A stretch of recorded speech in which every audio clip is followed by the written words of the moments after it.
So hello everyone.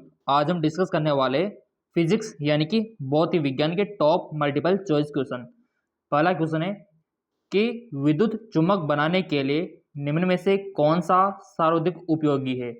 Which of the following is most suitable for core of electromagnetic. कौन सा धातु best रहता है, कौन सा पदार्थ बेस्ट रहता है विद्युत चुम्बक बनाने के लिए। तो इसका जो सबसे बेस्ट आंसर होगा सॉफ्ट आयरन। ठीक है, सॉफ्ट आयरन का यूज किया जाता है। यहां पर आप देख सकते हो आंसर सॉफ्ट आयरन, ये आपको याद रखना है। ठीक है, अगला अगला क्वेश्चन है घोड़े के अचानक दौड़ना शुरू करने पर जो घुड़सवार है पीछे की ओर गिरता है, क्यों। आपने देखा होगा कि घोड़े पर जो बैठा हुआ व्यक्ति है, जैसे ही घोड़ा दौड़ने लगता है तो वो घुड़सवार जो है वो पीछे की ओर गिरता है। या फिर आपने देखा होगा कि जैसे ही आपने बस में ट्रैवल किया होगा या फिर किसी भी जो ट्रैफिक है उसमें ट्रैवल किया होगा, कार हो गया, तो जैसे ब्रेक लगता है तो आप आगे की ओर झुक जाते हो, या फिर जैसे ही वो मोमेंटम पकड़ता है, गति पकड़ता है, तो आप पीछे की ओर झुक जाते हो। ये क्यों होता है, किस कारण से होता है, ये फिजिक्स के किस फिनोमिना से होता है, बताओ। तो बहुत आसान है, जड़त्व का नियम आपने पढ़ा होगा। जड़त्व का नियम कहता है कि कोई भी पदार्थ अपनी अवस्था में बना रहना चाहता है। तो यहां पर अस्थायित्व का जड़त्व शरीर के ऊपरी भाग को स्थिर रखता है, जबकि शरीर का निचला भाग घोड़े के साथ गति करता है। तो घोड़े के साथ निचला भाग गति कर रहा है, जबकि ऊपरला स्थिर है, तो रुकेगा तो ऑटोमेटिक आपको पता है सही कि नीचे का तो गति है, ऊपर का ठहरा हुआ है, तो इसी कारण से हम झुकते हैं। ठीक है, तो राइट ऑप्शन हो जाएगा आपका ऑप्शन सी। ठीक है, चलिए बढ़ते आगे की ओर। देखो, आपका जो भू स्थिर उपग्रह है, और भू स्थिर उपग्रह क्या होते हैं अभी हम आपको दिखा देंगे। चलो डायग्राम दिखा देते हैं। ये होते हैं आपके भू स्थिर उपग्रह, जैसा कि आप यहाँ पर देख पा रहे होंगे, पृथ्वी के चारों ओर चक्कर लगाते रहते हैं इस प्रकार से सैटेलाइट। ठीक है, तो ये आपके भू स्थिर उपग्रह होते हैं। सो यहाँ पर पूछा गया है भू स्थिर उपग्रह के बारे में सही आपको बताना है। तो देखो, इनके लिए पृथ्वी की ओर गुरुत्वीय त्वरण जी से गिरता है, या जो अवधि होती है वो 24 घंटे की होती है, या भूमध्य रेखीय कक्षा होती है, या फिर सभी सही है। तो यहाँ पर भू स्थिर के बारे में ये सभी बातें सही है, पहली दूसरी तीसरी, तो इसका राइट ऑप्शन हो जाएगा ऑल ऑफ दिस। ठीक है, चलिए अगला है आपका, और यहां पर आपका जो विमेय सूत्र है, क्वेश्चन बनता है विमेय सूत्र से हमेशा। जो आपका डायमेंशनल फॉर्मूला है ना, यहां से क्वेश्चन बनता है, और आपको पता होना चाहिए और निकालना भी आना चाहिए डायमेंशनल फॉर्मूला। तो गुप्त उष्मा का विमेय सूत्र आपको बताना है। गुप्त उष्मा का विमेय सूत्र क्या होता है। देखो विद्यार्थियों, गुप्त उष्मा का जो विमेय सूत्र है वो होता है m0 L2 T-2। ये होता है गुप्त उष्मा का विमेय सूत्र, ये वाला। अब आप सोच रहे होंगे कैसे निकाला, तो चलो इसका सॉल्यूशन भी आपको दिखा देते हैं। जैसा कि आप यहां पर देख पा रहे होंगे, यहां पर आप समझ सकते हो इसका एक्सप्लेनेशन, कि यहां पर आपका जो लेटेंट हीट है Q/m होता है। ठीक है, और m आपका मास है सही, और यहां पर एनर्जी रिलीज और ऑब्जर्व, तो यहां पर इसका होता है आपको m1 L2 T-2, और नीचे आ जाएगा m1, तो m1 से m1 चला ही जाएगा तो 0 बचा, तो आ गया ना आपका m0 L2 T-2। बहुत ही सिंपल है, बहुत ही आसान है इसको निकालना। और जिन्होंने चैनल सब्सक्राइब कर रखा है, बेल आइकन पर प्रेस कर रखा है, उनको पूरा वीडियो मिलता रहेगा। चलिए और भी देख लेते हैं। अगला ही क्वेश्चन है कि दो प्लेट जो एक दूसरे से 1 सेंटीमीटर की दूरी पर है, जिसके मध्य विभवांतर 10 वोल्ट है, तब प्लेटों के बीच में उत्पन्न विद्युत क्षेत्र आपको बताना है। देखो, दो प्लेटें आपके पास, ठीक है, इस प्रकार की, ये इधर भी है ऐसे, ये आप 1 सेंटीमीटर दूरी पर है, और इसमें बीच में 10 वोल्ट का क्या है, विभवांतर। अब बताओ विद्युत क्षेत्र कितना होगा, विद्युत क्षेत्र कितना होगा, डिस्टेंस दे रखी है, दूरी दे रखी है और वोल्ट आपको दे रखा है। अब तो बता दो आप, जब आपको डिस्टेंस भी दे रखी है और आपको वोल्ट भी दे रखा है तो आसान है, बहुत आसान है। अब तो दो आपको दे रखा है यहाँ पर, तो मैंने आपसे बोल रखा है कि बेसिक फॉर्मूले पता होना चाहिए तभी आप कर पाओगे। सो इसका आपने कर लिया होगा, और जिनके 1000 आया है ना वो उनका सही है, जिनके 1000 आंसर आया है उनका सही है, डी वाला। अब जिनको नहीं आया होगा तो सोच रहे हो सर कैसे आएगा, तो चलो आपको समझा देते हैं कि किस प्रकार से इसका सॉल्यूशन होगा। जैसा कि मैंने आपसे बोला था कि बहुत ही आसान है, आपको जब डी दे रखा है और वी दे रखा है, ठीक है, तो यहाँ पर सेंटीमीटर में दे रखा था आपको, तो इसको मीटर में बदल लेंगे पहले तो, ठीक है। और यहाँ पर वोल्ट है सही आपका 10 वोल्ट, तो हमारा फॉर्मूला होता है E equal to V upon D. ये आपके फिजिक्स में भी दे रखा है एनसीईआरटी की किताब में, और ये बेसिक फॉर्मूले लिख लेना, जो आपका नोट्स है ना उसमें लिख डालना जितने भी फॉर्मूले हैं ना बेसिक उनको, क्योंकि न्यूमेरिकल सोल्व करने में काम आएंगे।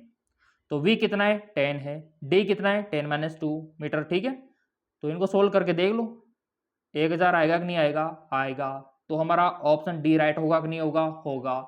तो कितना आसान है, और जिनको ये पता नहीं है फॉर्मूला तो वो तो ये क्वेश्चन देकर डर जाएंगे, और जिनको पता है फॉर्मूला तो उनको तो मजा आ जाएगा। तो मैं यही कहता हूँ कि फॉर्मूला याद करो और खुश रहो। चलो बढ़ते आगे की ओर। देखो यहाँ पर न्यूमेरिकल में तो सारा जो काम है वो फॉर्मूले का है, और फॉर्मूला पता है तो आप कर पाओगे। अगला क्वेश्चन, दो मुक्त समांतर तार जिसमें धारा का प्रवाह विपरीत दिशा में हो रहा है, ठीक है। दो तार है आपके पास, ये एक तार, ये दो तार, और इसमें जो धारा का प्रवाह है ना वो विपरीत हो रहा है, यानी कि जो तार ए है और ये तार बी है, इसमें तो ए में धारा इधर जा रही है और बी में धारा इधर आ रही है, विपरीत हो रहा है। तो अब आपको बताना है कि इसमें आकर्षण होगा या फिर प्रतिकर्षण होगा, या फिर कोई प्रभाव नहीं होगा, या फिर लंबवत घूर्णन करेंगे। चार ऑप्शन दे रखे, विपरीत धारा का प्रवाह हो रहा है, बताओ आप क्या होगा। तो बहुत ही आसान है, जब दो समांतर तारों में विपरीत धाराएं प्रवाहित होती है तो ऐसी कंडीशन में पता है क्या होगा, विपरीत है तो इसमें प्रतिकर्षण होगा, रिपल होगा इसमें, रिपल, ठीक है। प्रतिकर्षण कैसे होगा, चलो दिखा देते हैं आपको। जैसा कि आप यहां पर देख पा रहे होंगे, ये पहली कंडीशन जिसमें ये दो तारे और दोनों में धारा इधर सेम में जा रही है, एक ही दिशा में। जब एक ही दिशा में जाती है तो इसमें क्या हो रहा है, आकर्षण हो रहा है, देखो फोर्स दोनों यानी कि आकर्षण हो रहा है। और जब धारा विपरीत जा रही है तो एक में तो इधर जा रही है और दूसरे में इधर आ रही है, देख लो आप, तो इसमें क्या हो रहा है, प्रतिकर्षण। तो बहुत ही आसान है, अगर धारा सेम जाएगी तो आकर्षण होगा, अगर धारा विपरीत जाएगी तो आकर्षण होगा। और इसको आप इस प्रकार से भी समझ सकते हो, इस प्रकार से भी, और ये सबको आना चाहिए निकालना। पढ़ रखा होगा आपने फ्लेमिंग का दाया बाया हाथ का नियम, ठीक है, राइट हैंड रूल। अगर याद है तो कोई दिक्कत ही नहीं है, आप निकाल लोगे, ठीक है। तो इसीलिए आपको याद रखना है कि अगर धारा विपरीत बह रही है तो उसमें क्या होगा, प्रतिकर्षण। अगर धारा सेम बह रही है तो उसमें क्या होगा, आकर्षण। तो दो कंडीशन आपको याद रखनी है, ठीक है। चलो बढ़ते आगे की ओर, थोड़ा सा स्क्रॉल डाउन हम कर लेते हैं। यदि किसी बल्ब में प्रवाहित धारा का मान 1% कम हो जाए तो उसकी शक्ति में कमी आपको बतानी है। यदि किसी बल्ब में प्रवाहित धारा का मान 1% कम हो जाए तो शक्ति पर क्या इफेक्ट पड़ेगा, उसकी शक्ति में कमी कितनी होगी, 1%, 2%, 4%, करके देख लो, करके देख लो आप, 1% कमी करके देख लेना आप। चाहे तो वीडियो को पॉज कर सकते हो और रब पे आप कर सकते हो। तो आई होप आपने किया होगा। तो हमारा आंसर आया यहाँ पर 2% की कमी, और आपका क्या आया आप कमेंट करके भी बता सकते हो। अब जिनको नहीं आया होगा तो सोच रहे होंगे सर 2% की कमी कैसे आएगी, तो चलो मैं समझा देता हूँ आपको। तो ये लीजिए, हमने जो कर रखा है आपको दिखा दिया, यहाँ पर देखो आप, यहाँ पर जो आई है 100 ले लेते हैं हम, क्योंकि तुमको तो देखना है कि 1% कम करके देखना है बस। तो 100 है हमारे पास, तो 100 का यहाँ पर कर लेंगे पहले, तो 100 का कर लेते हैं पहले, फिर 1% कम करके देख लेंगे। तो यहाँ पर माना कि 100 ले लेते हैं, चाहे तो आप 1000 भी ले सकते हो, चाहे तो आप 10,000 भी ले सकते हो, 10 भी ले सकते हो, जैसा आपको सुटेबल लगे। हमको तो 1% कम करके देखना है बस, ठीक है। तो यहाँ पर 1000 का करके देख लिया। अब यहाँ पर 1% कमी के लिए बोला था, तो 1% कितना, 99 हो जाएगा यहाँ पर अब, ठीक है। तो 99 का भी निकाल के देखो, तो 99 का यहाँ पर फॉर्मूला है I square R, I square R, तो यहाँ पर आर दे रखा है आई स्क्वायर, तो यहाँ पर 99 डबल बार कर देंगे, ठीक है। तो जैसे इनका आप सॉल्यूशन करोगे, जैसे इनको हम हल करेंगे, तो यहाँ पर आप देख पा रहे हमारा 2% निकल कर आ जाएगा। तो ऐसे करना होता है, चाहे तो आप यहाँ पर 10 भी ले सकते थे, क्योंकि तुमको तो देखना है कि 1% कम करते तो क्या होता है, तो वही होता है 2% में कमी आती है। क्लियर। तो यहाँ पर हमने करके देखा, अगर आप धारा का मान 1% कम करोगे तो शक्ति में 2% की कमी आएगी, याद रखना, ठीक है। चलो बढ़ते आगे एक और। अच्छी तरह से तराशा गया हीरा ज्यादा चमकता है क्यों? तो हर बच्चे को पता होना चाहिए वो क्यों चमकता है। वो चमकता है प्रकाश के पूर्ण परावर्तन के कारण, टोटल रिफ्लेक्शन के कारण वो चमकता है। ये इसका राइट आंसर होगा। चलिए बढ़ते आगे की ओर। बहुत ही अच्छा प्यारा क्वेश्चन है कि निम्न में से किसका ध्रुवीकरण संभव नहीं है। Which of the following can not be polarise. अब ये आपको पता होना चाहिए किस किस का पोलराइज किया जा सकता है, किस किस का ध्रुवीकरण किया जा सकता है, तो आप बता पाओगे। तो जहां तक हमको पता है कि किस किस का ध्रुवीकरण किया जा सकता है, तो रेडियो तरंगों का भी किया जा सकता है, एक्स तरंगों का भी किया जा सकता है, और अवरक्त किरणों का भी किया जा सकता है, बट साउंड वेव का नहीं किया जा सकता, लॉन्गिट्यूडनल वेव का नहीं किया जा सकता, याद रखना। तो साउंड वेव अलग आ गया, तो इसका ध्रुवीकरण नहीं किया जा सकता, याद रखना आप। जबकि इन तीनों का तो किया जा सकता है। पढ़ा होगा ना आपने किरण प्रकाशिकी में, पढ़ा होगा तो आंसर भी आ गया होगा।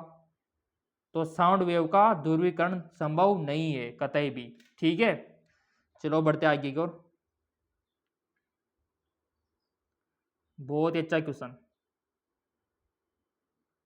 कि निम्न में कौन सा कोणीय विश्लेषण आधारभूत मात्रक है। Which of the angular resolution fundamentally quantity.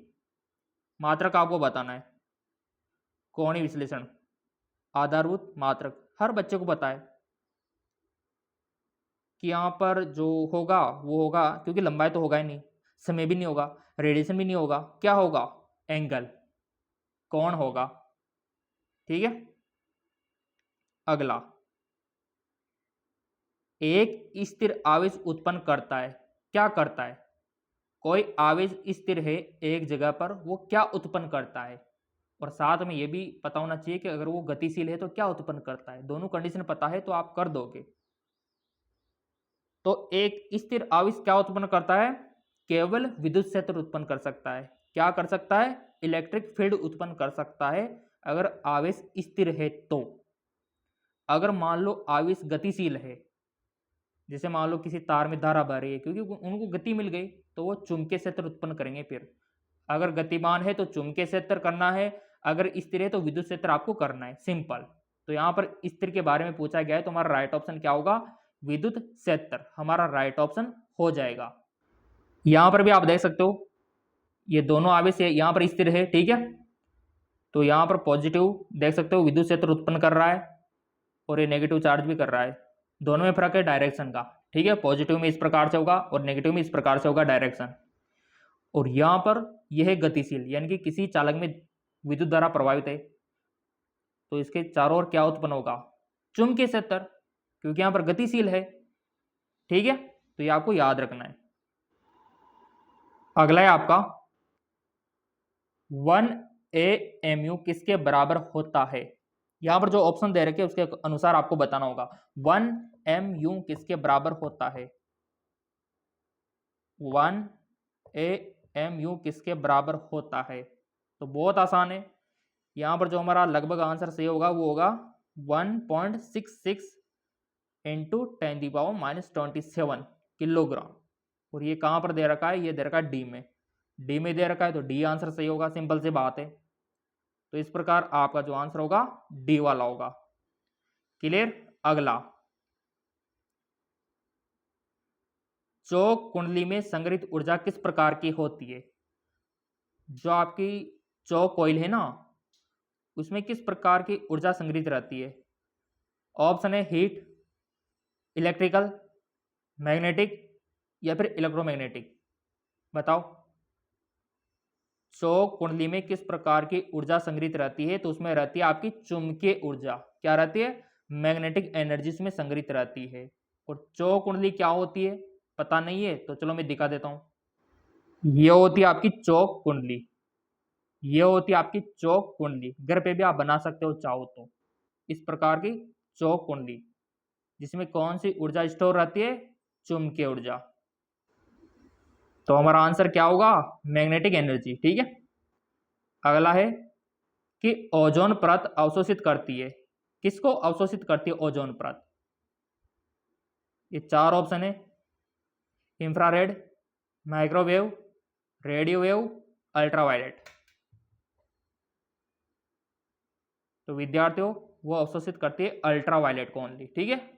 पराबैंगनी विकिरणों को अवशोषित कर लेती है, जो कि हमारे लिए बहुत ही लाभदायक है अवशोषित करना। अगर अवशोषित नहीं करेगी तो ये पराबैंगनी किरणें हमारे पास आ जाएगी और ये बहुत ही हानिकारक साबित हो सकती है पराबैंगनी किरणें। तो आपने देखा होगा कि जहाँ पर आप धूप में निकलते हो, जहाँ पर आपने कपड़े नहीं पहने होते, जैसे कि आपने देखा होगा आपके हाथों में ब्लैक ब्लैक हो जाता है ना, सांवलापन हो जाता है, क्योंकि वो पराबैंगनी किरणों के कारण होती है। क्योंकि आपको पता है कि ओजोन को हानि पहुंच चुकी है और कुछ ना कुछ पराबैंगनी किरणें आ रही है। ठीक है। तो पराबैंगनी किरणों को ये क्या करती है? अवशोषित। जैसा कि आप यहाँ पर देख पा रहे होंगे, ये पूरा आपका है, ये आपका ट्रोपोस्फीयर होता है, फिर ओजोन होता है, फिर ये स्ट्रेटोस्फीयर होता है। ठीक है। ये इधर सूर्य से आती है किरणें। ठीक है। तो ये ओजोन परत सुरक्षा कवच है एक प्रकार से, ये रोक लेती है इनको। क्लियर? चलिए, अगला है आपका विशिष्ट ऊष्मा का ऐसा मात्रक। आपको बताना है विशिष्ट ऊष्मा का ऐसा मात्रक। विशिष्ट ऊष्मा का ऐसा मात्रक क्या होता है? तो बहुत सिंपल है, इसका होता है आपका जूल, किलोग्राम, केल्विन। और ये दे रखा है ऑप्शन डी में, जूल, किलोग्राम, केल्विन क्या होता है? विशिष्ट ऊष्मा का ऐसा मात्रक होता है। तो राइट ऑप्शन हमारा डी हो जाएगा। अगला है एक प्रोटॉन जिसकी आवृत्ति न्यू है, तो इसका संवेग आपको बताना है। प्रोटॉन की आवृत्ति दे रखी है, तो इसका संवेग बताओ कितना होगा, तुरंत बताओ। चाहे तो आप वीडियो पॉज कर सकते हो और रफ पे करके बता सकते हो। ये चार ऑप्शन है आपके सामने, चारों में से कौन सा सही होगा? तो बहुत ही आसान है, एक प्रोटॉन जिसका आवर्ती यहाँ पर न्यू है, तो इसका संवेग होगा तो सिंपल है h/c। अब जिनको समझ में नहीं आया उनको तो समझाना पड़ेगा, उनको तो एक्सप्लेन यहाँ पर करना पड़ेगा। तो चलिए मैं समझा देता हूँ कि इसका आंसर h/c कैसे होगा। ऑप्शन बी इसका राइट ऑप्शन होगा। जैसा कि आप यहाँ पर देख पा रहे होंगे, पूरा देख लो आप, यहाँ पर दिख रहा है, पता है ना आपको मोमेंटम। ठीक है। और आप ये भी जानते हो सी का बारे में, प्रकाश की स्पीड। ठीक है। तो जब इनको आप सॉल्यूशन करोगे, लैम्डा क्या है? वेवलेंथ। ठीक है। और यहाँ पर ये प्लांक कांस्टेंट है सही। तो जब आप इसको सोल्व करोगे तो आपका निकल कर क्या आएगा? h/c। तो इसीलिए हमारा आंसर क्या हुआ? ऑप्शन बी वाला h/c। क्लियर? चाहे तो स्क्रीनशॉट भी ले सकते हो आप, और टेलीग्राम फॉलो कर रखा होगा तो वहां पर सेंड हम कर देंगे पूरा का पूरा PDF डायग्राम और पूरा सब कुछ। अगला है आपका गामा किरणें है।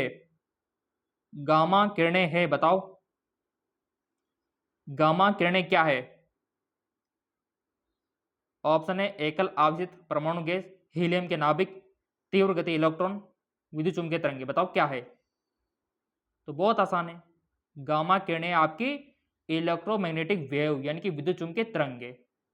और आपको पता है कि विद्युत चुंबकीय तरंगों के लिए गति के लिए या फिर गमन करने के लिए किसी भी माध्यम की आवश्यकता नहीं होती है, ये भी याद रखना। ठीक है।